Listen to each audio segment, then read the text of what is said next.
เข้าพรรษาปีนี้อายบ่มีคนเคยหูใจอายบ่มีคนอายหักหลายอยู่ข้างๆเข้าพรรษาปีนี้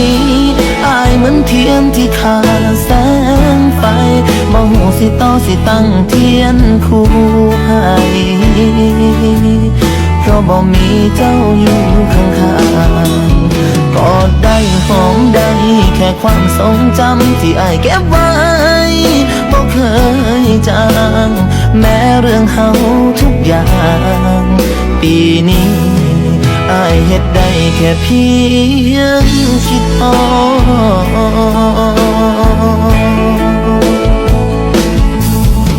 ดแม้เรื่องเฮาทุกอย่างปีนี้